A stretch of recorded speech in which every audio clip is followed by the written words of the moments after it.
মনোকামনা পূরণের জন্য আজ আমি তোমাদের সাথে একটা পাওয়ারফুল রেমেডি শেয়ার করতে চলেছি।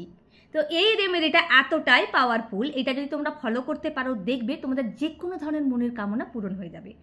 তো এর জন্য তোমাদের যেটা করতে হবে, তোমরা শুক্রবার দিন সন্ধ্যেবেলায় একটা ছোট্ট হোয়াইট কালারের পেপার নেবে।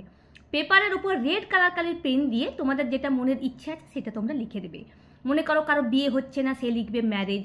কেউ যদি ধন প্রাপ্তি করতে চাইছে, সে লিখবে মানি। এইভাবে তোমরা লিখবে। লেখার পর তোমরা ওই পেপারের ওপর একটা ছোট্ট দারচিনির টুকরো রেখে দেবে। রাখার পর ওটা ফোল্ড করবে। ফোল্ড করে লাল মলি মানে লাল সুতো দিয়ে 7 বার তোমরা ওটা বেঁধে দেবে। বাঁধার পর রাত্রিবেলায় যখন তোমরা শোয়ার জন্য যাবে, তোমাদের পিলোর নিচে মানে তোমাদের বালিশের নিচে ওই পেপারটা রেখে দেবে। পরের দিন শনিবার দিন সকালবেলায় ঘুম থেকে ওঠার পর স্নান করে পুজো পাঠ করে তোমরা একটা মাটির পাত্রের মধ্যে ওই পেপারটা রেখে কিছুটা কর্পূর দিয়ে জ্বালিয়ে দেবে। দেখবে যেটা তোমরা পেপারের মধ্যে লিখেছো, যেই উইশটা তোমাদের আছে, কিছুদিনের মধ্যেই সেই উইশটা তোমাদের পূরণ হয়ে যাবে। তো আজকের রেমেডিটা যদি তোমাদের ভালো লেগে থাকে, প্লিজ লাইক শেয়ার কমেন্ট করতে ভুলো না। Thank you.